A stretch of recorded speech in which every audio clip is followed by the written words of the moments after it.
Hello, everyone, and welcome to another episode of Talking Games with Kellie and Andrew. I'm Andrew. And I'm Kellie. I was thinking very hard during that one because I was trying to decide if I would do it differently, because this is the last normal episode of Talking Games with Kellie and Andrew of 2022. Wow. And I wasn't just yawning right before the intro. You're right. You were yawning during the intro. Sorry, what can I say? I'm a sleepy girl. It's the end of the year. I've had a long year. Ready for some rest. An R&R. Some rest and relaxation. I'm ready for some R&G, rest and gaming. Oh. You thought I was going to say random number generator, didn't you? I kind of was, but I also didn't know how you were going to tie it into what we were talking about. So it's a good thing that's not what you said. I'm very curious because, last year, well, I guess technically this year, our first normal episode of the year was a catch-up episode. And I swear I played 15,000 video games over just the course of December 15th to January 10th or whenever we came back last year. And I'm looking at what I got to do over the next couple weeks and what I have planned. And I'm like, when am I going to play that many games? How am I going to reach 15,000 games played for our fun catch-up episode? Yeah. To be fair, we were locked down a little bit tighter last year. Yeah. Than we are this year. I suppose so. But who knows? Who knows? I have a few things planned. I've got a few things in my back pocket, and a few things in my front right pocket, and a few things in my front left pocket. Why are your pockets so full? Because I've got quite a few things. Okay. You know who else has lots of things? In their pockets? In their pockets, in their belt? Utility belt? Utility belt, in their box that they carry around, their toolbox, in their warehouses. Oh. Amazon. Oh. Amazon has lots of things. Okay. That wasn't really what I was going for, but I didn't know what you were going for, hence why I was trying really, really, really hard to skirt it back into the direction I was going to say Lara Croft has a lot of things in her utility belt. That makes so much more sense. Okay, hang on. Roll it back. Okay. You know who else has lots of things in their pockets? Who? Lara Croft, the Tomb Raider. What? And guess what? You know Amazon with the warehouses? Yeah, Mr. Jeffrey Bezos? Jeffrey is making, correction, he's publishing a new Tomb Raider game. So this is still Crystal Dynamics. It's still going to be part of the reboot series that we've had 3 games in so far. But the next game will be published by Amazon Games. I have thoughts. They're not great, so I'll let you go first, because I feel like yours will probably be less pessimistic than mine. Maybe. Who was the publisher before? Square Enix, remember? Because they got bought out. Oh, yeah. Oh, wow. Mm-hmm. I mean, I don't know. I guess it's interesting. I don't really think Amazon Games has a lot under their belt. Aren't they making like a vampire survival game or something? I don't know. I feel like they're just kind of pulling the move of buying games. They're publishing, because they're not making this. And we already knew about this game. That's the weirdest part. So I don't even know. No, they're not prolific by any stretch. So this is the 4th Tomb Raider game in the reboot, right? Because it was Tomb Raider, Rise of Tomb Raider, and Shadow of the Tomb Raider. I only played the 2013 Tomb Raider reboot, which I really enjoyed. But yeah, I don't know about this. This is a little bit strange. What are your thoughts on it?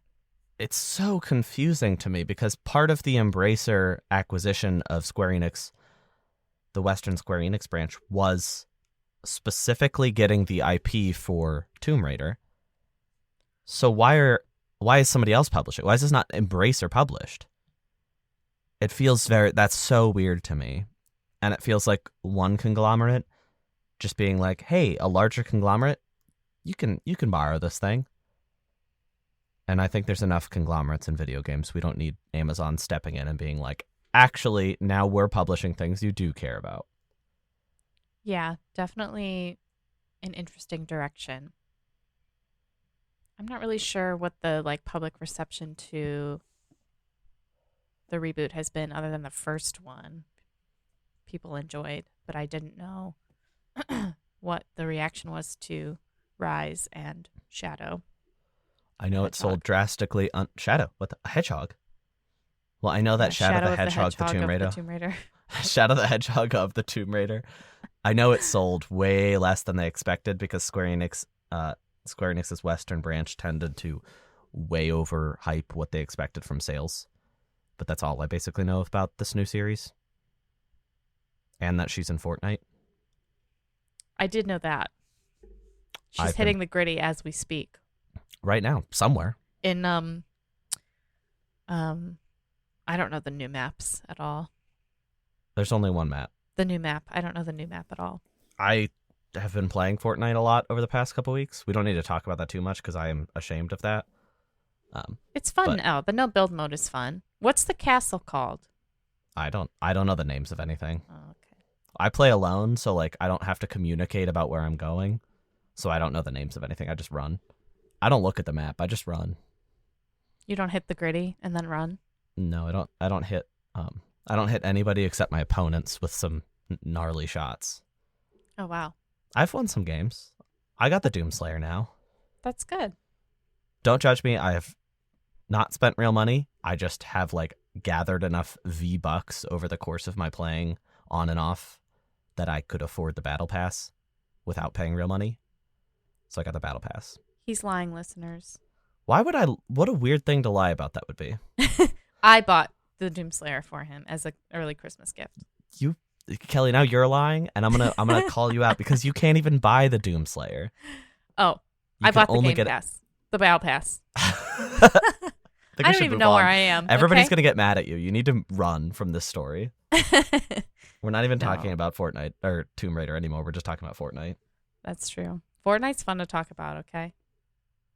Is Spider-Man in Fortnite? He is. The Tom Okay. Holland version. Okay. I think, well, it doesn't matter. Spider-Man 2 was given a fall 2023 release window. That's exciting. A window is better than no window. A window is better than a closed door. Unfortunately, it's also in the fall. But I guess this was kind of expected. I mean, if it was in the spring, we probably would have seen more of it by now. Yeah. I was Um, so ready for like a trailer or something during this, specifically during the month of December. My brain was like, there's gonna be a trailer. It's gonna be at the Game Awards or after the what's the new Spider-Verse called? Into the Spider-Verse? Oh, Across yeah. the Spider-Verse? Across the Spider-Verse. Yeah. I thought when they revealed that trailer that shortly after we'd also see a trailer for Spider-Man 2, but I guess not. Maybe they're That'd saving be a the lot marketing. of Spider-Man. I think they might be saving the marketing till closer to the release of that game because that's a really good cross-promotion tool. Yeah, plus it's huge. So I think it'll be It's going to be easy to market. Yeah. I mean, they did the same thing with God of War Ragnarok where they waited till the last like couple months to start marketing it. And I thought that was super weird at the time. And then, I was like, maybe God of War is going to come out unfinished. And here it came out like, it's pretty finished. Yeah, I'd say it's got a nice little bow on it. It's got a nice bow on it, just like the present that Microsoft brought to Sony, wrapped, nice bow on top, ready to be given. Call of Duty subscription service offer.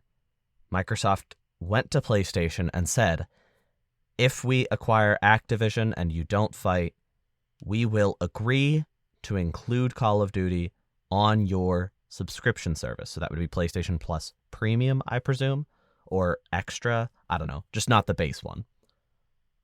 And Sony turned it down. This is kind of an unfinished report. There's a lot of blurry details, and it's something we'll never truly know the nature of unless these documents come out in court. We talked a tiny bit about this last week because it was breaking like minutes into, like during our recording, it started breaking, so I didn't want to give an unfinished report.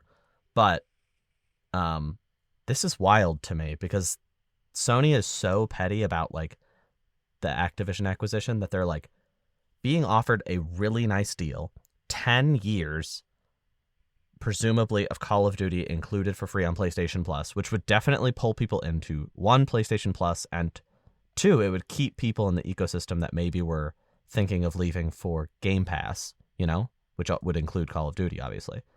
But they turned it down, and I wonder if it's because they want the residuals from selling games, or if they're just like so angry that they're like, no, we're going to turn down every deal because we genuinely think you're going to lose this like court case against Sony and the FTC. Yeah. I imagine they don't want I imagine that it's like that. It is just a conflict of interest, so to speak. And they don't want anything to do with Microsoft right now. It's really peculiar. It is I don't peculiar. know. The situation feels like it's been playing out for 50 years now. Yeah. I mean, I don't know if they could. Maybe they just don't see the financial through line.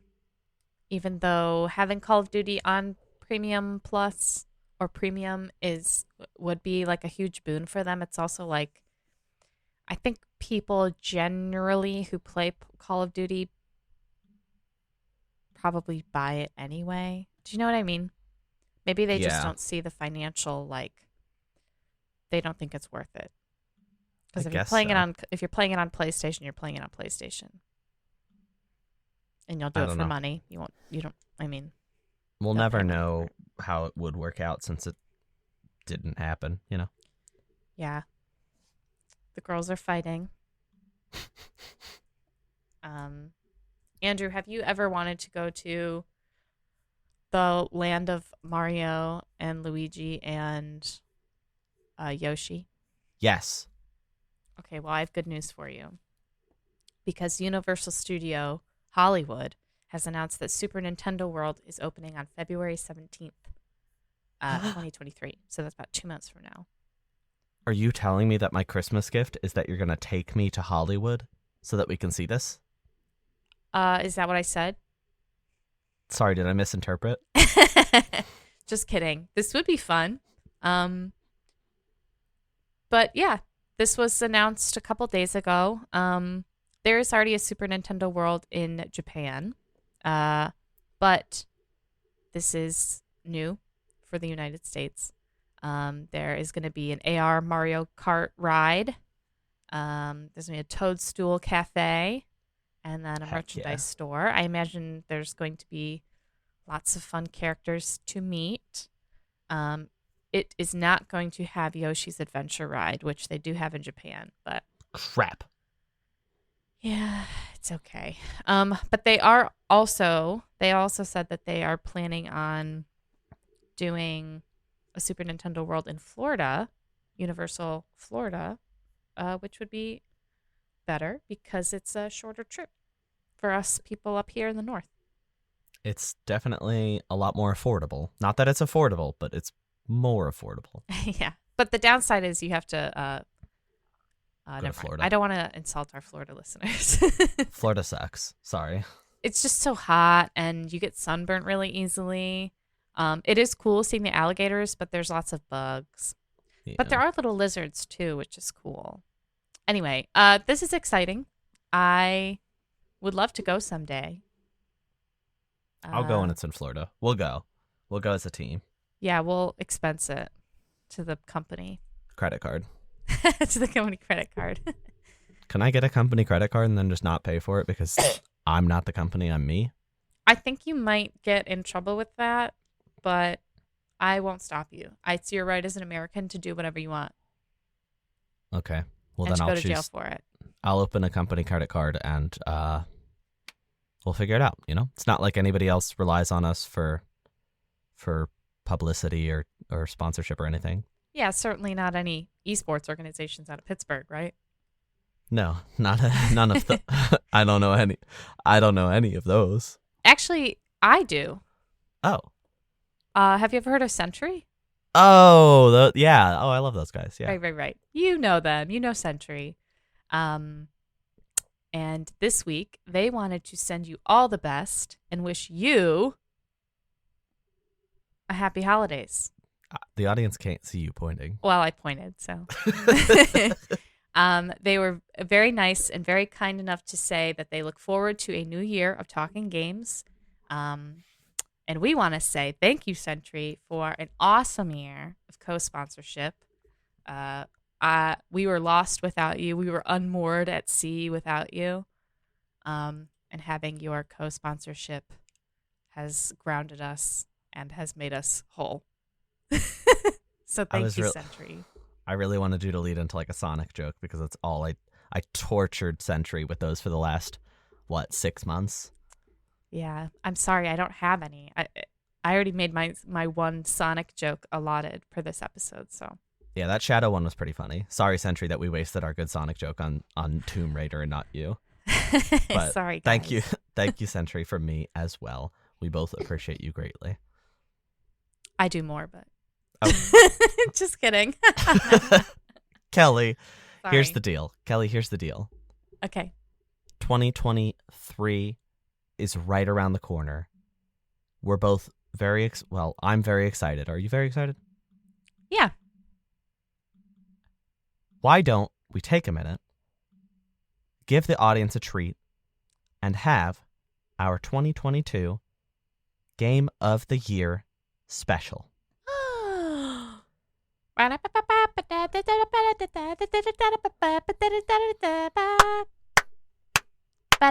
started capping to the rhythm and then you stopped singing. Well, sorry. It's okay. Here's the deal. We have a list of nominees for Game of the Year 2022. Every game on Kelly's list is also on my list. I have a couple more games than Kelly this year. It's a bit of an understatement. We don't have to put the number out there. But I do have 15 nominees for Game of the Year. Did I count that right? I don't know. 1, 2, 3, 4, 5, 6, 7, 8, 9, 10, 11, 12, 13, 14, 15, 17? 1, 2, 3, 4, 5, 6, 7, 8, 9, 10, 11, 12, 13, 14, 15, 16. 16 nominees for Game of the Year. Wow. Kelly has less than that. I have 3. Okay, Kelly has 3. Kelly played a lot of games. Not all of them came out this year. Kelly played a lot of games that came out in like 2014, 2015, 2016, 2020. I feel like once, I have like a breath between games that I talk about, you should just hop in and be like, hey, shout out to Skyrim. Yeah, I'm going to shout out Skyrim. Nobody's ever heard of that game. Not because people haven't heard of it, just to say what you played this year that you liked, even though it didn't come out this year. Okay. So we'll just this is going to be kind of like a remember this game situation. I'll go through my list, talk about all the games that I'm nominating, get y'all excited, make you wonder what's going to win, and sort of do a mini review, remember how I felt about the game at the time and how I feel about it now. Obviously, all of these games I like a lot because they're all on my nominees. There are other games I played that came out this year that aren't on my nominations list, and those games stink. They're dumb. No, they're not. They're good games. I'm going to start real quick. I guess it is 17. I'm going to start with the game I finished like 2 days ago. Sifu. I have not talked about this game on the show because, I finished it 2 days ago. It is a third-person action game where you are a karate master who's looking to avenge your deceased father. So you're going after 5 members of this organization to kill them. To get to those members, you have to fight through hordes of kung fu trained masters. It is blisteringly difficult. It hurts a lot to play. And the mechanic is that every time you die in the game, you can instantly jump back up, but you go up in age. So your character gets older and older and older as you fail more. And it gets exponential if you continue to fail a lot. You'll go up, instead of going up 1 year, you'll go up 2 years. If you fail again, you'll go up 3 years now. You fail again, 4, and up to 5 years at once. So like when I was doing very poorly, I would die like 3 times in a row and go up 15 years. and you go up till 75, and then you lose. You got to start the whole game over, or you could start back from the beginning of that level at whatever age you started at. I liked it a lot. The visual style was really cool. The combat does flow really nicely. My biggest problem with this game, and I sent out a tweet about this, so you may have heard, is that the difficulty is normal mode is very hard, and then I tried easy mode, and easy mode is way easier. It gets rid of the like rising death count mechanic, so instead of it going up exponentially, it just only goes up at a rate of 1, which means you have essentially 70 or 50 tries through the game, and that's way too forgiving. And sometimes the enemy AI would just kind of stand there and let you beat them up. So I kind of wish there was like a more modular difficulty setting, like maybe like, oh, make parries a little easier, because I'm struggling with that specifically, because that was my biggest thing, is the parry mechanic is so unforgiving that I had a lot of trouble with it. And I turned down the difficulty and everything changed, not just the parrying. But I like the game a lot. Very much worth playing. I got it from my library. If you have a means of getting this game, perhaps temporarily, that is a really good way to play it. So that's my first nominee, Sifu. Wow. It wasn't on the list, so I guess I did have 17. Sorry, Kelly. That's okay. My second nominee for Game of the Year is Xenoblade Chronicles 3. I didn't know what to expect from this game. I don't like the second game very much, but I love the first, and I thought the remaster they did of the first game semi-recently, what was that, 2020? Yeah. That was really good. So I didn't know if I was going to enjoy this one, but I absolutely did. I thought that the combat was super fun. The world design is absolute peak. That's one of Monolith Soft's best things that they do. They work a lot on like Zelda games as well, doing open world design. So they definitely know what they're doing. The story, especially in the latter chunk, is incredible. I really did love this game, and I loved its characters. It's one of those games where like I probably will eventually forget most of the biggest plot beats, but I'll never forget like how I felt about those characters and the relationships that they had with each other. And that's really something special that you don't get very often, because games, games come and go. They leave your mind. You'll forget what happened in them. But to be able to know, like, I will always remember Noah and Mio, the two main characters, and like how they were with each other, that's really exciting. And I'm looking forward to whatever Monolith Soft has next. So congratulations to that game on its nomination. Woo! Kelly, what's next on my list? What's next on Andrew's list is a game we both played about a tiny, tiny little cat in a big, scary world. There were robots. There were little bugs. There were aliens. There were eyeballs. There was some cosmic horror. Unexpectedly. Little game called Stray. Woo! Ow. That's what the cat says. Meow. Mow. Mow. Now you sound like my cat when he's upset. Aw. This is how Cookie sounds when she's upset. She goes, ow. Ow. Now you sound like the cat from Stray. I loved Stray. Andrew, how did you feel about Stray? I really liked what they designed with it. I thought the world design was particularly good. The world that they had was so cohesive, and I really appreciated the art style. I thought the gameplay was like extremely straightforward, but that served what it was pretty well. It was less about the story and less about the gameplay and more about just like soaking in this incredibly ambient world. It feels like I was living in a lo-fi video for like 4 hours, if that makes sense. That's a really good way to describe it. And it's like a lo-fi synth wave, Yeah. Like the amount of neon that's like you're surrounded by neon, especially in the latter half. Like, this is not a spoiler, but Kelly, didn't you freaking love the second major city environment with all of the neon that you go to? Yes, I did. You know what I really liked about this game is I felt like it presented itself as sort of this like cyberpunkian, like, oh, you're a little cat in a big world, but then you play it and you get to certain sections and it's very like atmospheric. It's very spooky. It's like unexpectedly creepy, but it makes sense because you're a little cat. And it's like a lot of things would be scary to a little cat. I mean, a lot of things here would be scary to anybody, but it's Especially amplified to a because cat. you're a little tiny cat, you know? Yeah. And I love games that are like surprisingly scary. That's why I love Bloodborne. It's like you think you're in like werewolves in London and then all of a sudden it's like, no. Surprise. That's how I felt about Stray too. It was like, no, surprise. So I enjoyed Can we that. hack Bloodborne so the protagonist is actually the cat from Stray? Ugh, I wish. I'm sure it's possible.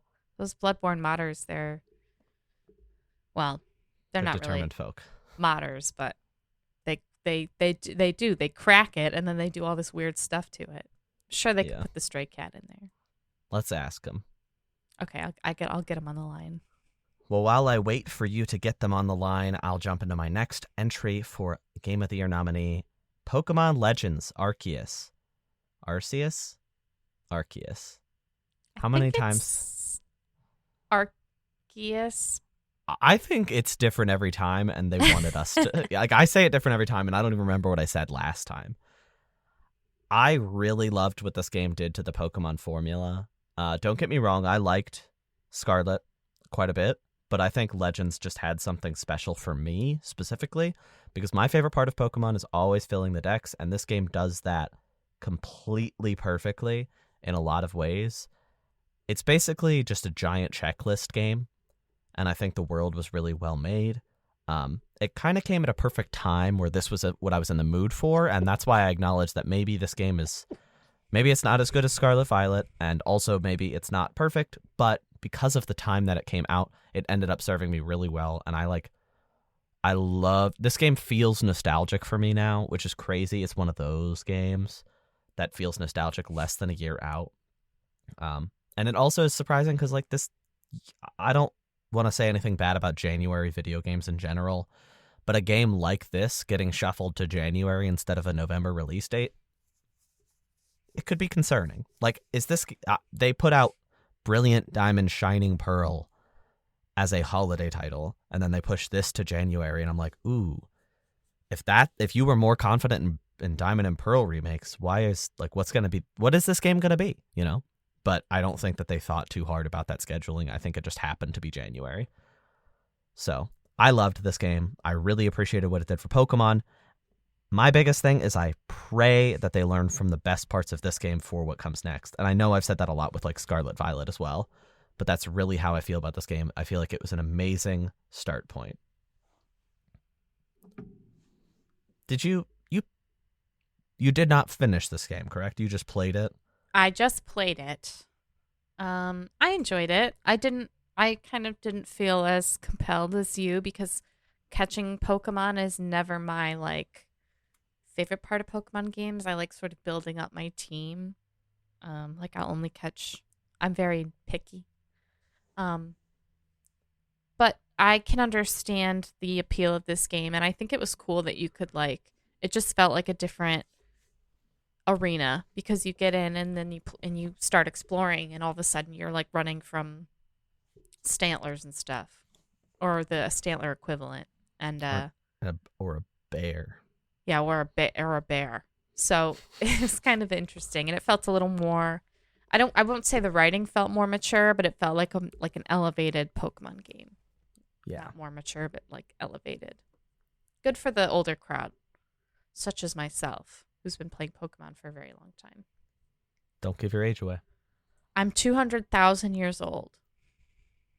Speaking of things that are 200,000 years old, how old is Odin? Can you Google that for me real quick while I'm talking? He's pretty old. I mean, he's, like, ageless, right? I don't know what that means, though. Oh, God. How old is Odin? Give me a lot of answers. Okay, well, I'll start talking about my next entry while Kelly comes up with a definitive answer. My next entry is God of War Ragnarok. This game, I don't know how to talk about this game specifically. I liked it less than a lot of people. The critical reception is absolutely insane for this game. And I do think that, like, the story is very well written, very well acted. A lot of the character relations are really nice. The combat does feel really good in most scenarios. There's a lot of fluff in the middle of this game, which I think hurt it quite a bit. I think this game, if it was like 15 hours instead of 25 to 30, it would be well served. But as it stands, I still liked it. I think that the latter chunk gets really good, whereas some of the middle is not as good. I think it has higher highs than God of War 2018, but also lower lows. It's more of a roller coaster, if you will. It still was fantastic, and I did appreciate the father-son dynamic. I think this is the best written Kratos I've ever been. I feel like in the last game it was less about Kratos and more about Atreus and like how Kratos reacted to him, whereas in this one I feel like Kratos has some actual thoughts of his own, and he reacts to things more interestingly. And Christopher Judge, despite being unable to restrain himself at the Game Awards, did give an incredible performance in this game. And I also love Odin, who Kelly's about to tell us the age of. He's really old. I mean, I don't know if you're talking about like the age of the myth or not necessarily I meant the myth. The guy. Odin the man. All right, well, probably older than Kelly, who is 200,000 years old. Definitely older than me, who's 200,000 years old. I'm not 200,000 years old, but I can travel at 200,000 miles per hour because I have played Neon White. I bet you thought I was going to nominate Sonic Frontiers after that. Wrong. Okay. Neon White is a first-person shooter, level-based game that really encourages speed running. It has a counter on screen, and then every time that you finish a level, you can instantly restart with the press of a button. Or if you're not happy with how a run is going, boom, hit that button, you're restarting. It's incredible. I love that the way this game feels. The mechanics are polished to a shining beauty of a video game, and I loved this game so deeply. I will acknowledge that the worst part of the game is like the writing and story. They are for somebody. They're corny. They're based on anime tropes, and it's silly, but it's just not for me, that's for sure. If you are interested in like fast games, though, this is an absolute must. I loved it a lot. If you took the gameplay out and made me forget the story, I would remember this game as like a perfect game in a lot of senses. So that's that nomination down. Kelly? Yes? What do you usually drink out of? What do I usually drink out of? Oh, a cup. Sorry, I was watching Neon White gameplay. When you talk about games that you've played, I like to throw on like a walkthrough. Yeah. So I can get a good feel for it, and I was very distracted by the gameplay. I'm not going to lie to you. Because it looks so cool. It's very fast. Yeah. But no, I usually drink out of a cup or a mug or chalice. A chalice. I've never drinking out of a chalice except for maybe like at First Communion. But Kelly, Cuphead, The Delicious Last Course, the big DLC. So this is kind of cheating because it's DLC. For Cuphead, came out this year. I adored it. I thought it was perfect. It is exactly what you'd expect from more Cuphead. The visuals are, again, incredible, just like the original. The gameplay is polished. The gameplay is fun. The gameplay is fast. The gameplay is painful. It's quite difficult still. The new character, Miss Chalice, who's being added to the roster of Cuphead and Mugman, is very fun and has some interesting, unique mechanics with her dash. I loved this DLC. I thought it could have been longer because, I can always use more Cuphead, but it was really cool, and I did like what it did to shake up the Cuphead formula. The bosses felt even more thought out than the original game, and there was also some, claymation that was super cool, and I look forward to what's next from the studio, but as it stands, oh my god, great job, guys. Loved this a lot. woo! Kelly, Bayonetta 2 is one of my favorite games ever. No, it's maybe my favorite game ever. Oh. I played it in 2014. I loved it. 2017 came around. Jeff Keighley, Game Awards, happening. Reggie comes up on stage. Reggie says, "Hey, Jeff, here's the Bayonetta 1 and 2 port to the Switch." And everybody goes, "Woo!" And then he says, "Jeff, you're stupid if you think that's all I have." Oh, wow. Did he And say then that? He did say, he was like, "Do you really think I'm going to come all the way up here just to reveal one thing?" And then he revealed a teaser for Bayonetta 3, which we now know had not started development when they announced it yet. Ugh. Because we then waited 5 full years to actually get the game. And we did this October. We got Bayonetta 3. Definitely my most anticipated game of a long time. It lived up to my expectations almost completely, which, maybe that sounds like a bad thing, but my expectations were, oh my goodness, they were high. Extremely, extremely high. So the fact that this game achieved that was super exciting. I loved what they did, specifically because I've already talked about this game so extensively and really not that long ago. The one thing I want to point out is how much I love the demon summoning mechanic. So when you hold a trigger as Bayonetta, you start controlling just the demon. And then Bayonetta's doing like a little dance to control that demon in the foreground, but she's vulnerable, and you have to focus on both what the demon is doing to attack your enemies, this giant creature, and also making sure that enemies don't sneak up on Bayonetta and hurt you. That mechanic is super fun and was one of the most fun things I did in the game. There also is an accessory that you can equip to Bayonetta very late in the game that allows you to act independently from that demon. That mechanic just absolutely shakes the game up entirely and allows you to be brutally damaging and do insane things to the enemies. And that's really the only thing I want to give like major credit to now, again, because I've talked about it so much and recently in the grand scheme of things. But I'm just glad this game came out and functioned how it did and was so fun. So credit to Bayonetta 3 for living up to my absurdly, stupidly large expectations. Thanks, Bayonetta. Thanks, Bayonetta. Thank you, Bayonetta. Like she's a person. Thank and you, we Bayonetta. are political candidates. This Kelly message is brought saluting. to you by Bayonetta. Wait, does that mean Bayonetta's thanking Bayonetta? Yes. Thank you, Kelly, for thanking Bayonetta for thanking Bayonetta. Exactly. See, you get it. My next nominee, I'm just going to slap an award, because we don't have awards on this show, like specific awards, but I'm going to slap an award on it for biggest surprise of 2022. Vampire Survivors was so fun. It was so freaking fun to play through. It is a visual mess, and it feels so good to just look at and to hear, and I cannot recommend it highly enough to anybody, especially now it's available for free on mobile. Like, just download it on your phone. If you haven't played it already, please play this game. It's super cool, and the developers deserve a lot of credit. I hope that this game continues to get more popular. I feel like it already has grown a lot more since its inception, and I just love this game. I love this game, and I don't know what to say. It just burned like a slot into my the folds of my brain, and it will permanently sit in there. And like, I didn't play it that much because I knew if I let myself, I would go crazy playing this game hours every day for the rest of my life. And I didn't get it on my phone for the same reason, because I'd like be at work and be like, what if I just like whipped out Vampire Survivors while I'm supposed to be working?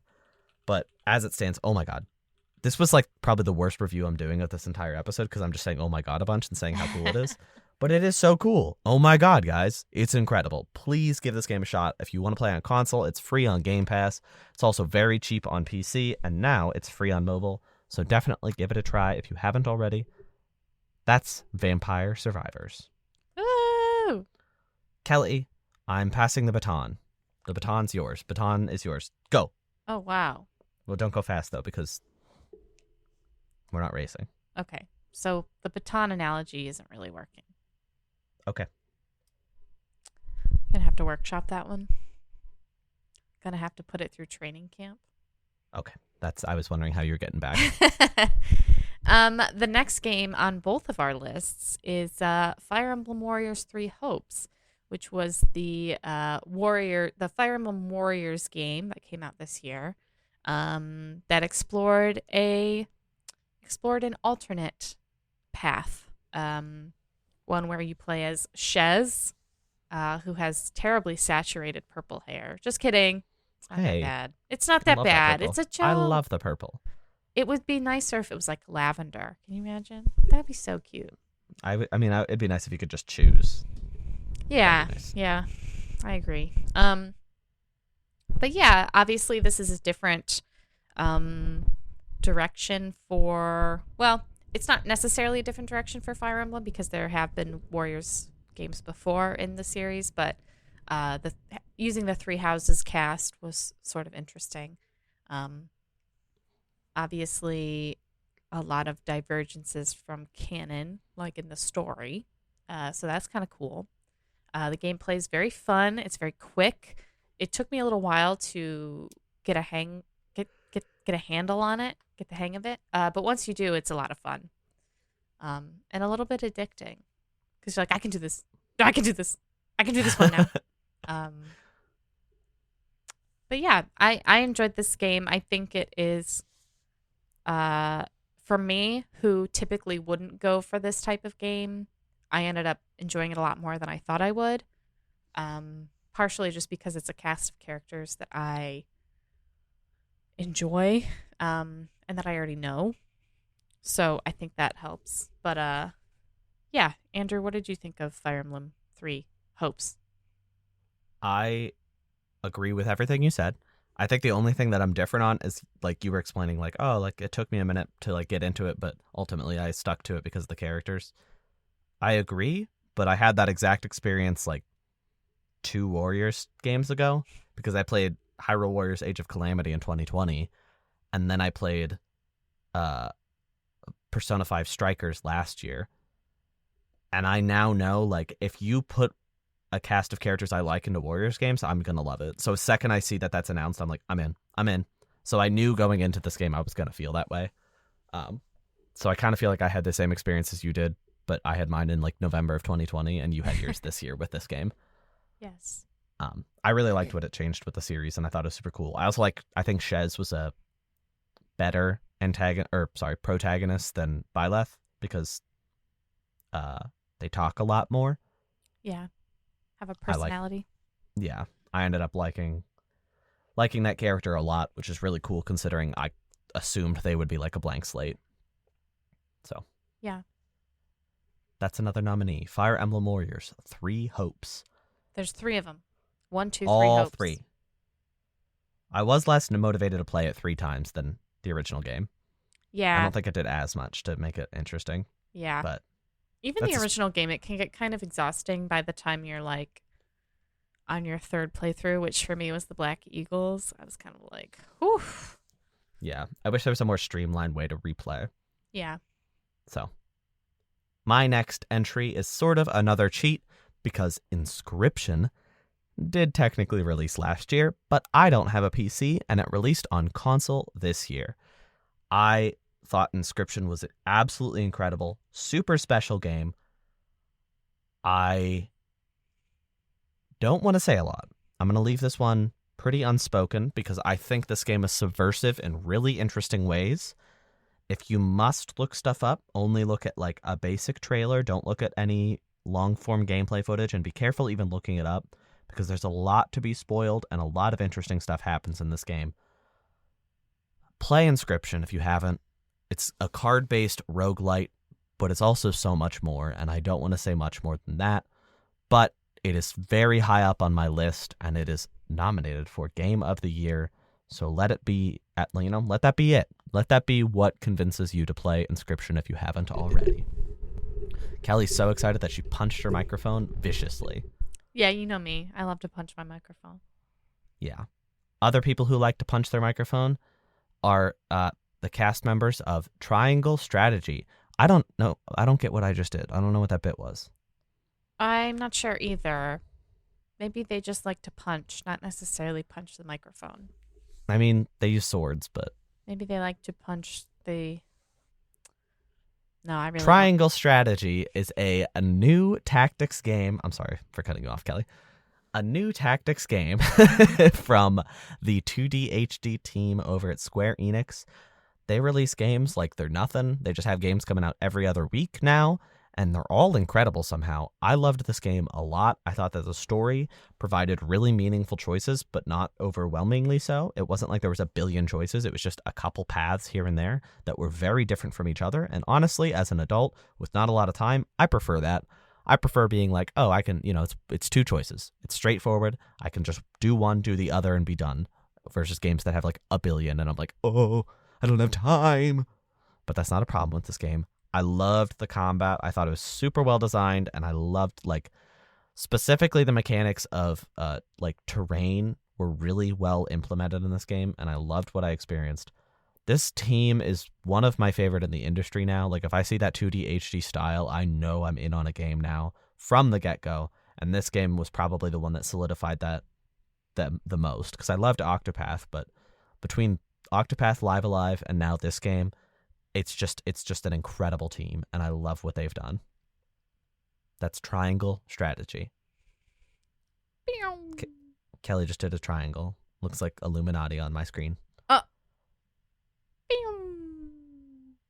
Ooh, that's a really nice triangle. That's a really good triangle, Kelly. You guys can't see it, but I'm making a really good triangle right now with my hands. Speaking of cults, I took place in a cult this year. Of the Lamb. Oh. Cult of the Lamb came out this year. I played it. I loved it. I think the mechanics of its roguelike combat, and then between runs, you get to manage your little village, your little cult full of adorable little animals that worship you, the lamb. I can't recommend this game enough if you like roguelikes. I can't recommend this game enough if you like civilization management, even on a small scale. It is adorable to look at, but also kind of gross and scary, and I think that's the perfect combination. I loved this game. It was short for a roguelite, and I thought that served it well because it didn't overstay its welcome, and I really appreciated everything that I experienced in this game. My quote that I've said like a billion times in reviews and like things I've written is, this game is not a master of any trade. Like, it's a jack of all trades, master of none, but really good at the trades, you know? It's not a good quote. I don't know why I keep repeating it. Like, it's messy. That's Cult of the Lamb. Whoa! Next nominee. Sorry, I didn't mean to cut you off again. It's okay. The audience is going to send in like letters to me about cutting you off too much. My next nominee for Game of the Year 2022 is Kirby and the Forgotten Land. This game's adorable. It is a perfect transition into 3D for Kirby. It has a lot more, it has a lot akin to like 3D World, Super Mario 3D World. So it's like linear level designs, and I appreciate that a lot. I thought it was super fun, adorable to look at, really exciting evolution of Kirby, and I'm looking forward to whatever is next for this boy. I cannot wait, and I hope that they keep growing from here. You know what we talked about last time we talked about Kirby? No. Him being confused for Jigglypuff. Thank you, Jigglypuff. Thank you, Jigglypuff. You do a better impression. We'll let you have that one. Cut mine out. Cut mine out. Cut it. Editor, cut it. Cut it! Editor, do not cut out my next nominee, that being Metal Hellsinger, which I also have not talked about on the show. I played this game after the Game Award. Wait, did I talk about this? No. Okay. I can't keep straight.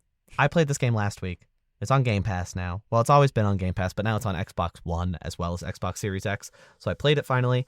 I loved this game. It's like a rhythm-based Doom. That's the only way I can describe it, is like take the idea of Doom, high-octane demon shooting, and combine it with a rhythm game, because you have to keep rhythm with your gunshots to increase the power and make sure that you are effective. I'm very bad at this game. So there is a mode that allows all of your shots to be on beat, so that when you start the game, you can kind of learn the ropes without losing horribly. I recommend that for new people, but it's such a perfect blend of two different formulas, and I was really happy with the game, start to finish. Also, Troy Baker's in it, and he does a pretty bad job, but that has nothing to do with it. Oh. Wow. Yeah, he's pretty bad. Get him. I got him. Get him again. If you want some other bad voice performances in a good game, Stranger of Paradise, Final Fantasy Origin. I had to nominate this game. I had to nominate it. This game is the worst, but also the best. The story it's dumb. Jack, the main character's name is Jack. He looks so generic that you can't even believe. You look at him, you're like, what is that? What's that? And he says chaos. Probably 14,000 times. Did he kill it? Did he kill chaos? I'm not going to tell you what happens at the end of the game. Oh, sorry. This game's really special in the worst and best way. I thought it was going to be trash, and it ended up being one of my favorite games of the year. So credit to the team for this weird little product they made. It makes me a little sad because I want to play more Team Ninja games, and like this combat style is really fun, but this is the only one with an easy mode, and I don't have the patience to learn a new like Souls-like combat style, another one. So I'm just going to leave it there. I'll play Final Fantasy Origin and be happy. So that's Final Fantasy or Paradise Stranger of Origin. Wow. Did you like that joke? Yeah. Could use a little bit of workshopping, but that's okay. Okay. I'll fix it in the next episode when we redo this. We're going to redo our lists. Yeah. I'm going to play all the games that came out in 2022, and then I'll actually have a very fully fleshed out nominee list. Well, is there maybe a certain game on both of our nominees lists, the last game on perhaps both of our nominee lists, that you played a lot, that maybe made it so you couldn't play other games because you were playing it so much? No, those were all the games that came out in 2022. All right, everybody, thanks for listening to our Games with Kellie. Wait, don't go away. Don't click away. Oh, sorry, I walked away from the microphone. I thought we were done. It was a joke. I was telling a joke. That's funny. Little game came out in February called Elden Ring by From Software. Lot to say. I don't think I've ever heard you call it not Smelden Ring. A lot has already been said by me, calling it Smelden Ring. Not because it smells, but because it's fun to say. There's so much that I have said and will say about this game, but it's just like I am amazed at how much fun I actually had. Souls games are really, I mean, obviously, I don't have to say this, but they're difficult. And that's the point. But the reward for learning and observing and getting better is just like so good. It makes everything worth it. The design of this game is incredible. The sound design, the music, the enemy design, the armor, everything about the game, to me is a masterpiece. I know some people have issue with certain narrative elements, but I actually felt like this was arguably one of the most straightforward, if not the most straightforward story set in a Souls game. If you guys played like Dark Souls 1, I mean, they really gave you scraps there. Whereas with Elden Ring, you know, I felt that there was a stronger connection to the world, which I'm sure was helped a lot by having such a strong narrative voice, with the sort of pre-Shattering lore with like George R.R. Martin. And then obviously building on that with what we see actually happening in the game with what the FromSoft writers and Miyazaki had in mind. So I love this game. I haven't played it in a while. I probably haven't played it since like April or May. But I would like to revisit and do another playthrough because my last playthrough was magic, and some people claim, and I'm not one of them, and I'm not saying anything, some people claim that the game is easier if you use magic. So I do want to try and play it again and do a build that is maybe a little bit more difficult. Yeah. I don't even know what to say about this game to some extent. Like, it's perfect. It's perfect, you know? Mm-hmm. It's just so meticulously designed and so deliberate. I loved every second I spent in the world, and like I had to pull myself away from this game because like it was at a point where I was like, I could just play this game forever. I could play just this game forever. You know? There's so much to see and so much to explore, and all of it is so well realized. Like I guess I'll say the one problem with this game is there's a certain amount of recycling content. Yes. But even so, like, it's not so much recycling that it's like makes the game unplayable. It's just sometimes you'll walk into a boss chamber and be like, oh, I've seen you. Right. But it's not like frustration. It's not like bad. It's just, you know, But there's so much original content that like it's not a big deal. Yeah. And I would add to that, I understand, because I have the same, like, not complaint, but I have the same criticism almost, that there is recycled bosses and recycled content, but they are always presented differently. Yeah. Like I think of like every Godskin fight that the game just like tortures you with. They're all in different arenas. There's all Yeah. different play styles that you kind of have to modify to do them. Like there's I feel like one that's really easy because you're in a big wide open space and you're only fighting one, and then there's one where you're in an enclosed space and you're fighting one and it's harder. There's one when you're on a bridge. There's one when you're in a really small compact room and there's two of them. I mean, it's variable, and that makes it different to the extent where it doesn't necessarily feel as recycled as like, okay, here's the same boss in the same room. You just have to fight it again, second phase or whatever. Yeah, it's like wise reuse. They know that they only have so many resources, so they, instead of designing a whole new boss, they're like, well, what if we, repurpose this boss in a new setting and make it interesting, like you were saying. Right. So, and the game's like so incredible outside of that one slight qualm that it's like, well, I'm not going to complain about that. I'm not going to complain about that. The combat is perfect. The world is perfect, And the open worldedness of it, I know a lot of people were kind of wary because no Souls game has been open world before this. I think they like nailed it in a way that is like, it's absurd how hard they nailed it for it being their first open world game. Exactly. They did better in their first open world than like a lot of studios that have only done open worlds. Right. It's incredible. Kelly, 2022 is over. We are not playing any more games that we're going to talk about in this nomination list, at least. Why don't we go ahead and declare of our nominee lists what both of our game of the years are. Whoa, should we say it on three, like 1, 2, 3, blah, blah, blah. Yeah, let's do it. You count. Okay. 1, 2, 3. Elden Ring. Elden Ring. Yeah, it's Elden Ring. It's Elden. Of course, it's Elden Ring. How could it not be? Let's be serious. This is a really exciting game of the year time because the nominations are really cool and there's so many interesting games that came out this year. But the results of all of the Game of the Year awards are going to be very boring this year because it's going to be like Elden Ring, of course. What do you say? It's perfect. I really, if you didn't see this coming, well, I guess like Bayonetta 3 would probably be the one where everybody's like, well, maybe Andrew would pick that. But it went up against Elden Ring. Yeah. I feel like next year will be tough. There's going to be a lot of good games coming out next year. I felt like this year was not as tough because Elden Ring was such a strong entry. And not saying that the others weren't, but it's almost like a cheat. It's like a cheat. It's like, yeah. Oh, well. Like somebody entered cheat codes right at the start, and then you're like, well, I guess the game's over, even though it's February.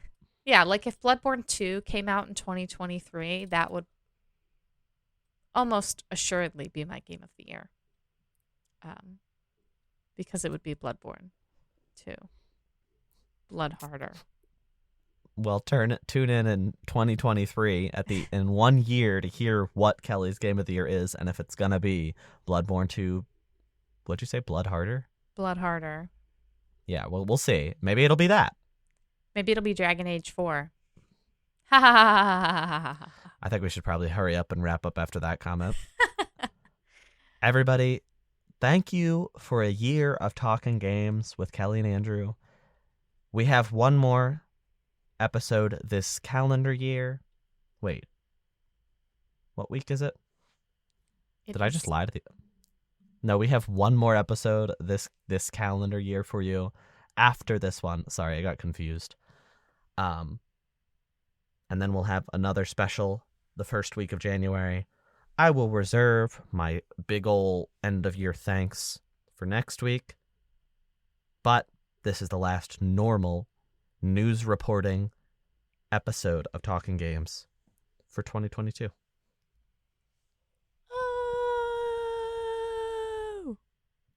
That was Kelly wooing. Whoa! Congratulations to Elden To what?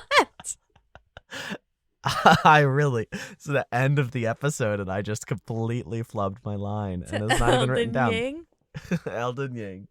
Congratulations to the official Talking Games with Kellie and Andrew Game of the Year, Elden Ring. It's exciting because both of us have the same one, so we can give it that like singular award. Woo! Congratulations, FromSoft. I know Miyazaki's a big fan of the show. Miyazaki, come on the show. I want to hear what you thought about that guy storming the stage. He was we'll probably see like, it. What's going on? I'm never he's like, coming back here. I don't speak English. What is he saying? I'm never coming back to the Game Awards for the rest of my life. Probably. That's probably what he said. Maybe. Anyway, thank you guys for listening. We'll see you next week for another special episode of Talking Games. I was waiting for Kellie to take over, so there was that long breathing pause. Hey, thanks for listening, everybody, to our last normal-esque episode this year. Excited to see you. Hope you have a happy holiday. Plural. And oh yeah, Merry Christmas if you celebrate that. ho ho ho. Happy Hanukkah. Happy Kwanzaa. Happy New Year. Well, we'll do the New Year next week. Anyway, bye.